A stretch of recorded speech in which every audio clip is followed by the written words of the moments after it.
Hi guys, TDP, Janasena, BJP, NDA వాళ్ళ manifesto వచ్చేసింది. So ఈ మేనిఫెస్టోలో మెయిన్గా మనం ఏం చెప్పుకుంటాం, ఆల్రెడీ సూపర్ 6 అనౌన్స్ చేశారు.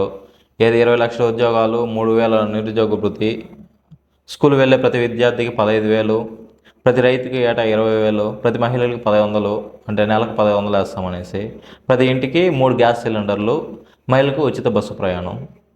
ఈ ఉచిత బస్సు ప్రయాణం ఎందుకో నాకు తెలీదు, ఓన్లీ మహిళగా. ఇప్పుడు అందరికి ఇస్తే అందరూ హ్యాపీ కదా, అంటే వీళ్ళు చెప్పడం ప్రకారం అయితే ఇంట్లో ఇంకా డబ్బులు మిగులుతుంది కదా.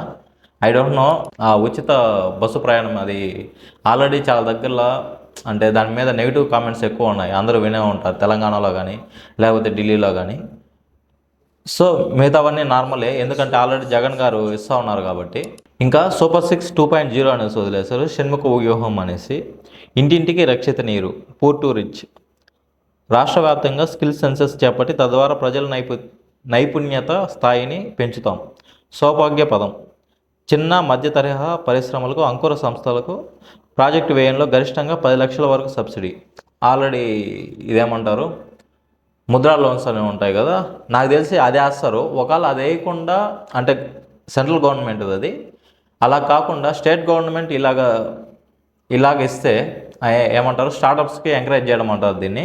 ఇలాగ ఇస్తే కానీ నాకు తెలిసి బెస్ట్ డిసిషన్ ఇది, ఈ స్టార్టప్స్ని ఎంకరేజ్ చేయడం. ఒకవేళ సెంట్రల్ గవర్నమెంట్ స్కీమ్నే వాళ్ళు మార్చి ఇలాగ చెప్తే అది వేస్ట్. నార్మల్గానే అది ఆల్రెడీ వస్తుంది కదా, వీళ్ళేంది మళ్ళీ పెట్టేది అనుకుంటాం. ఇంకా అంటే కొన్ని విషయాలు ఉన్నాయి, అది అంత ఇంపార్టెంట్ కాదు. అంటే కులాలకు సంబంధించి వీళ్ళు మేనిఫెస్టో రిలీజ్ చేస్తారు, అది బీసీకి అనేసి, కాపులకు అనేసి ఏదేదో రిలీజ్ చేస్తారు. అది నాకైతే అంత ఇంపార్టెంట్ కాదు, నేను చెప్పాలనుకోవడం లేదు. ఇంకా మెయిన్గా వస్తే ల్యాండ్ టైటిలింగ్ యాక్ట్ అని ఉంది, దాన్ని క్యాన్సిల్ చేస్తామని చెప్పారు వాళ్ళు వచ్చిన వెంటనే. ఇంకొకటి వాలంటీర్స్కి 10,000 వరకు జీతం ఇస్తామని చెప్పారు. ముసలి వాళ్ళకి పెన్షన్ వచ్చేసి 3,000 నుంచి 4,000 ఇస్తామని చెప్పారు.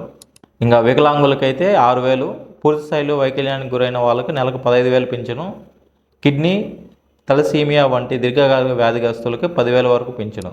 పేదలందరికీ ఇంటి స్థలాలు అనేసి పెట్టారు. పట్టణాల్లో 2 సెంట్లు, గ్రామాల్లో 3 సెంట్లు.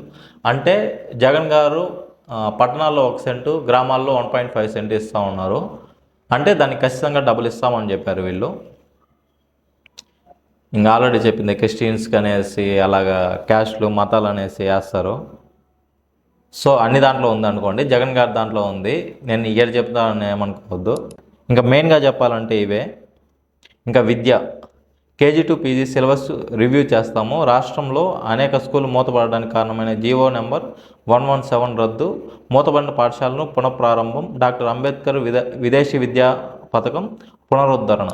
అది మళ్ళీ ఇంకా ఉచిత ఇసుక కూడా ఆల్రెడీ మళ్ళీ ప్రవేశపెడతామని చెప్పారు. ఇంకా పెట్రోలు, డీజిల్ వీటి మీద రేట్లు తగ్గిస్తాము. ఇప్పుడు జగన్ గారు ఎక్స్ట్రాగా తీసుకుంటున్న చెత్త పన్ను, లేకపోతే ఇంకా ఏమైనా ఉంటే పన్నులు, అవన్నీ తీసేస్తామని చెప్పారు. మళ్ళీ అన్నా క్యాంటీన్లో అవి తీసుకొని వస్తాము. మద్యం ధరలు పెరిగినాయి కదా, అవన్నీ తగ్గిస్తామని చెప్తా ఉన్నారు.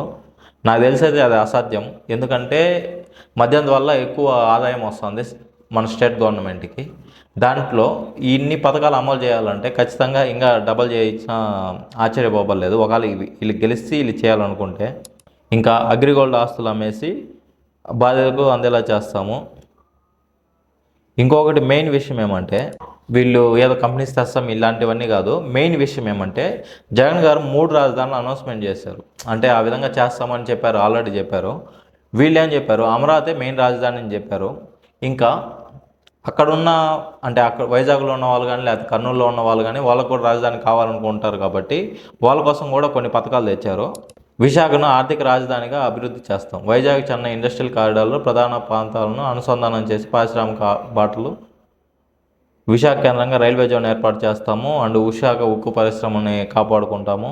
ఇంకా రాయలసీమ గోచేతలకి తాగునీరు, సాగునీరు, విద్యా, వైద్య సదుపాయాల ఏర్పాటుకు ప్రాధాన్యత. హార్టికల్చర్ హబ్గా, విత్తన రాజధానిగా రాయలసీమ. కర్నూలు తక్షణ హైకోర్టు బెంచ్ ఏర్పాటు.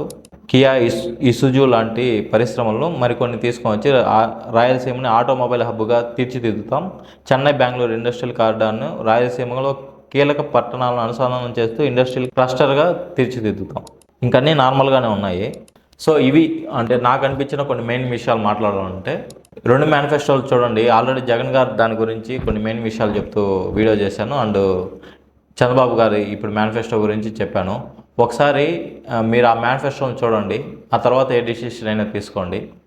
మేనిఫెస్టోలో మోస్ట్ ఆఫ్ ద ఫ్రీబీసే ఉన్నాయి 2 పార్టీల్లో. వీళ్ళు ఫ్రీబీస్ పెడుతున్నారు కనేసి దానివల్ల మాత్రాన మనం ఓటేయడం లేదు, అది వాళ్ళకి తెలిసేలా చేయాలి. Thank you.